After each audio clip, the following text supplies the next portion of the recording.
Welcome. So in front of me I have the Redmi Note 10 Pro and some goodie bag that also came with it. Not exactly sure what's in here, but I guess we'll find out. It's some kind of, I guess, mystery box. As you can see in the Mi Fan Festival. Yeah. So anyway, there's the phone. I don't know which one to start with. Let's start with the mystery box. I'm more interested in that than the phone that I know everything about. So let's pop it open.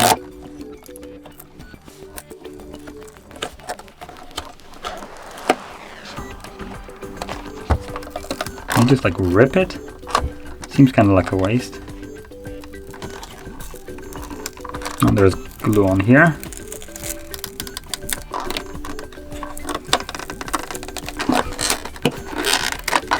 Not the best packaging.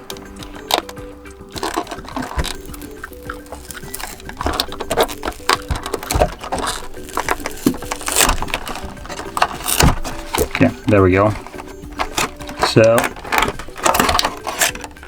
looks like it's just some kind of figure.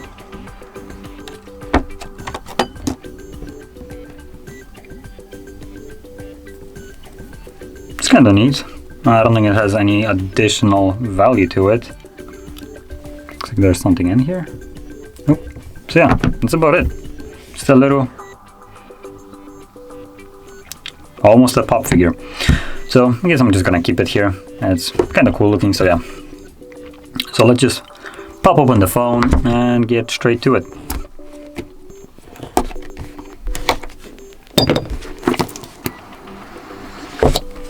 Voila.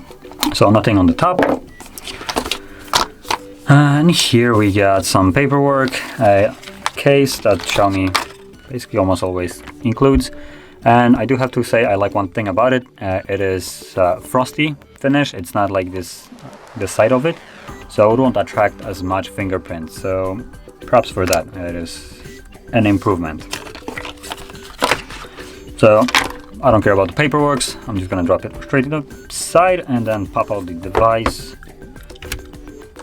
Let's see what we got also in here. Paperwork, don't care. Then we get the charger. From what I remember, this is a 30-watt charger. So I'm just gonna quickly check. I have that 33-watt charger, which you can see right about here. Assuming you can zoom in that close. So anyway, 33-watt charger, and then the cable. So it's a Type A to Type C charger, as you can clearly see right here. And that's about it. Nothing else in here. So can I just like? Looks like I have to just unfold it. So let's grab this now. Before I actually do that, I'm gonna mention just a couple things that is visible right here. So as you can see, 108 megapixel camera, 120 Hertz refresh rate, Snapdragon 732G, and 33-watt fast charging. Anything else interesting? Nope. Okay, so anyway, I just pop it open. Always sounds nice. Okay, so just hold the power key. Now while I'm turning it on, let's start off with the display. And one thing that I'll mention, it does come with a pre-applied screen protector, which is barely visible. It's super thin. You can maybe see it like right here where my fingernail just stops. So yeah, you can I guess see it a little bit around the camera part cutout. Okay, so anyway, let's move back to the display. So this is a 6.67 inch display. It's a 1080p by 2400 AMOLED display with a resolution of 120 Hertz, so really nice. Also has a peak brightness of 1200 nits, so it should get fairly decently bright. 85.6% screen to body ratio, so it does look fairly nice and I would say modern with the fairly thin bezels, not necessarily the thinnest thing that you have seen, but it's still really decent. And also 395 pixels per inch, which is what I would call a standard for a 1080p display. And basically standard for majority of the phones out there. Just gonna move this to the side maybe. There we go. And lastly, on the front, we do have a Gorilla Glass 5. So I believe this isn't the best one. Victus, I think, is the best. So this is a step down, but still, I would say it's good enough. And there we go. The setup is basically complete. More should be in any second now.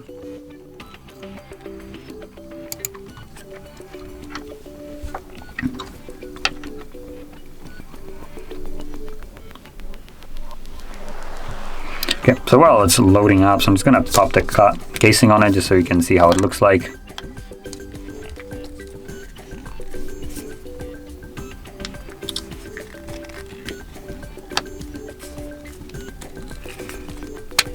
There we go.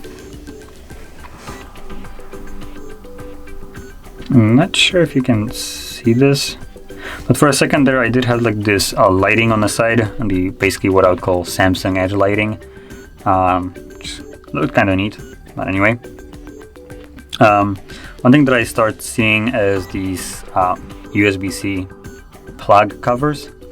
So when you want to plug in your charger, you do have to move it out of the way. Just thought I would mention.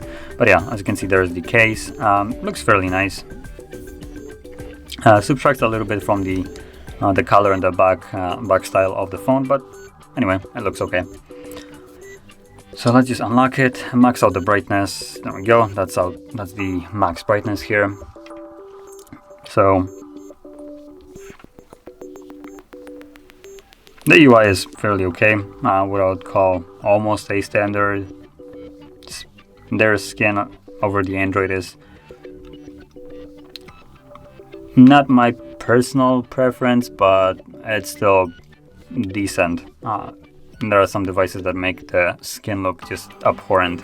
This looks close enough, I would say, so I don't really mind it that much. And other than that, the amount of bloatware that they added here is what I would call fairly minimal. There are still some things like themes which I wouldn't really care about. Security, what else is in here? Tools, what we got? We get some FM radio, scanner, share me remote. I guess this does have a IR blaster, so you can use this as a remote, so I guess that's a nice feature. But honestly, some of those are just kind of useless.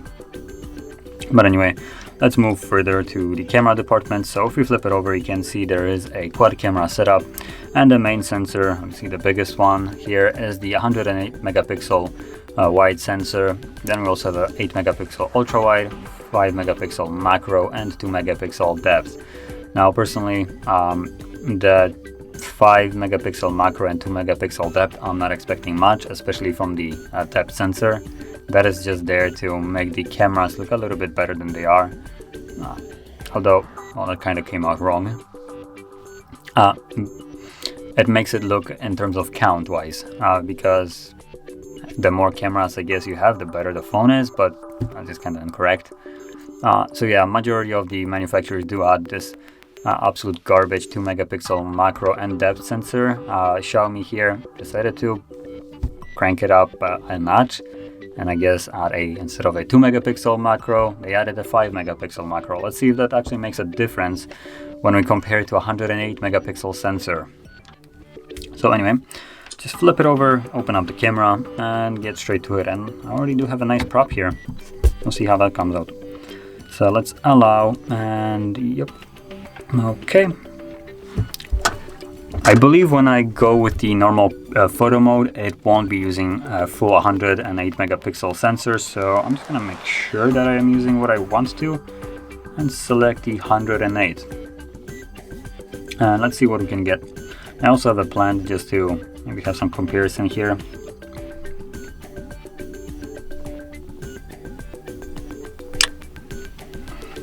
Okay, so just to keep it a little bit different, because I do want to test with these photos the, I guess, macro capabilities.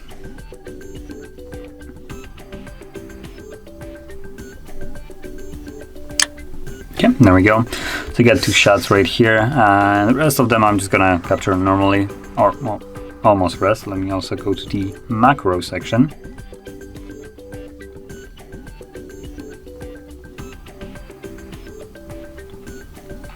There we go, super macro.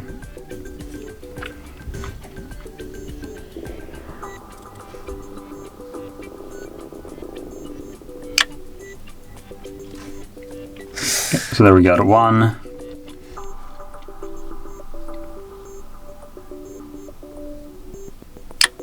And 2.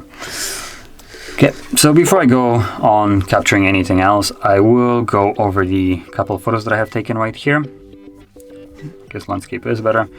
Okay, so this is the actual macro lens, and we can zoom in and just see a little bit of a disappointment, to be honest. It's okay. It's better than the majority of the other phones that include macro lenses, but it's still, I wouldn't say anything special. And then we got the little figure macro. Now this actually came out better than expected. When you zoom in, you can actually see something that I didn't really realize is on here. This weird pattern on it, which maybe it doesn't really do fairly well with the plant as a macro shot, but with this it did a fairly okay job. It looks detailed. Then we have the 108 megapixels, and when it comes down to it, I would say it's similar quality if you can keep the hand steady. Like you can see, it loses focus in some areas and then it has a little bit more in different ones. Like right here, if you just zoom into that specific location as an example, I would call this basically as detailed as the macro shot was. So yeah. Now obviously I don't really see the little grain effect on here as I did it for a macro, so that's, I guess, one advantage that the other phone had. But just to compare it, I guess, I'm gonna grab another phone. Let me just turn on a macro right here. So this is a fairly old device, Huawei Mate 20 Pro. I will just also take a macro just to give it a comparison.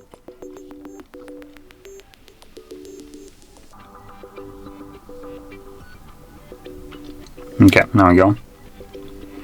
So this is the macro on here, and you can see that this is on a there is not really much of comparison, and this device never really came with an actual dedicated macro. It, I believe, uses an ultra wide as a macro, something like that. So yeah, if we compare this result with the actual 5 megapixel macro, this phone destroys this one, but that is only in terms of macro. So like I said, the inclusion of the macro lens and also the depth sensor here is just to rack up the count of sensors, and it's just the most bullcrap way of doing marketing, I would say. Now anyway, there's one last or a couple other additional things that I want to show, which is going to be, one is portrait, and for portrait I will get the plant because it has little spikes right here, which portrait mode usually can't manage, and I do use them, or cactus for that, to kind of, I guess, make it feel like this would be hair, because I'm not really taking any photos of subjects.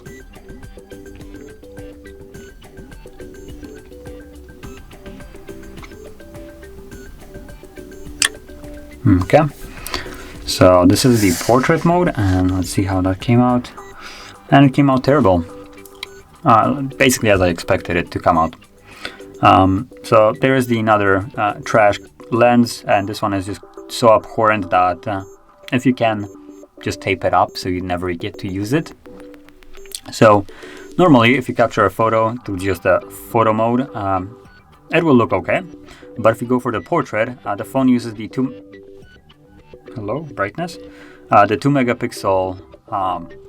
megapixel depth sensor and creates this fake bokeh effect. And if you zoom in right here, like if you pay attention, this bokeh effect can determine what is outside and inside the focus zone. So it just kind of gets a little line showing, and everything above that is fully blurred while everything below that is in focus. And this looks like utter garbage. As you can see, most of those needles are just kind of cut out of focus, even though they should be still in focus by all means. So don't use the portrait mode here, it's absolute garbage. So moving on to the next part, finishing up the cameras, I guess first.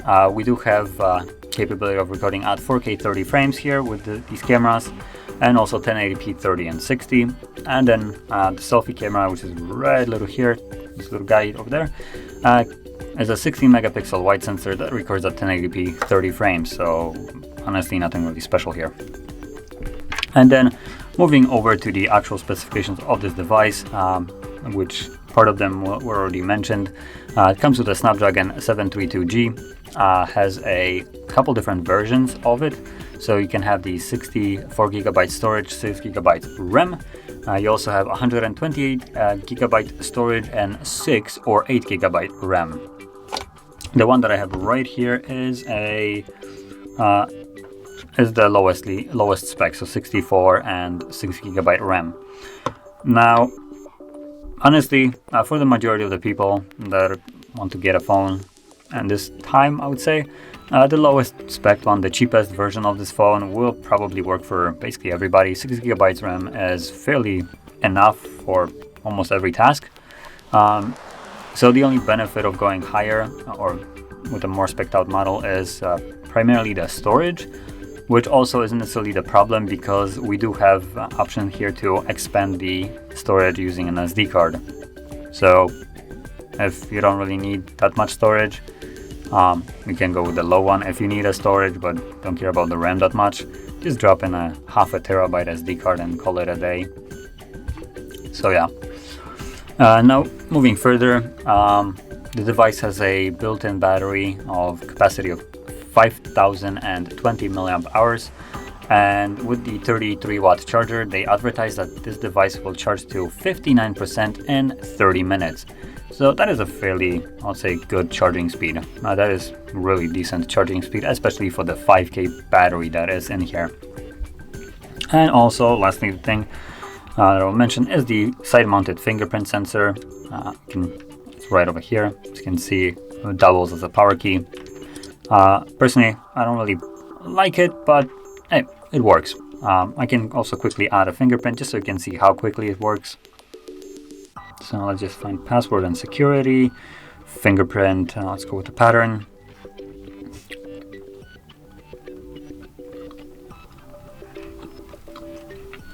So yeah, I would much rather see a fingerprint under the display, but that's just my personal preference, and to each their own. Some people I know for a fact like their fingerprint on the back, as an example. Some might just like the power key right here that is a fingerprint. The benefit of this option right here is most of the time those fingerprint sensors are faster than the under display ones. So yeah, let me quickly add it. I'm not really adding it super good, I'm just kind of like slapping my finger there, but that should do, I would say, a really good job. And yeah, that is actually fast. You can see I'm just kind of like, gee, that is really fast. Like you can see how quickly that is insane actually. I think this could have been even faster, unlocking, if you remove animations or at least reduce them, then this will be even faster. Because animations right here are the most or the slowest part of this unlocking. This is really fast. So fingerprint here is sensor, at least it's amazing, and yeah, you can.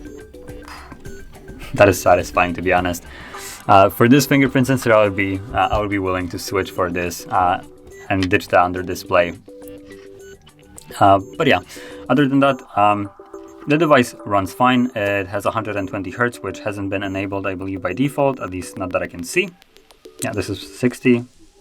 So let me go into the display, and I'll go 60. Let's drop it to 120, and there we go. So now it's gonna be running at its full capacity, which I do recommend you to enable that right away.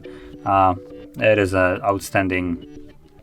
It's a night and day difference, in my opinion, in terms of how the display will look like at 120 Hz.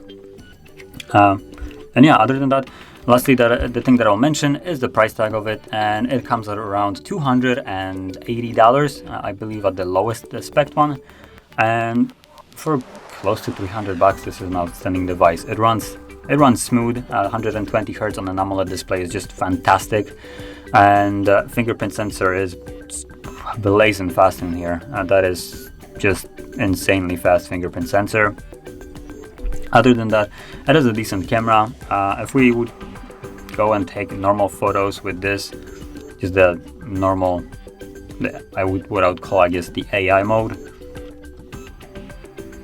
the photos here will come out decent. I mean, it is dealing with a 108 megapixel sensor and then downscaling the photos. So you can see it right here, the pebble right here, it looks really detailed. It has a nice bokeh effect if you're not using portrait mode. So everything is nicely blurred out in the background, naturally, I should add. And colors are really good. So yeah, the cameras are okay as long as you don't use, like I said, the 2 useless cameras that they included here. And there's not much more to say about this. It's a really good device. And for the price, I do have to say it is actually a fantastic device. So if you're thinking if you should pick up this device and you're not sure, I would say it's a really good device to pick up. On top of my head, I can't really come up with anything that would beat this. So yeah, by all means, it's a decent device. Not much more to say. So if you found this video helpful, don't forget to like, subscribe, and thanks for watching.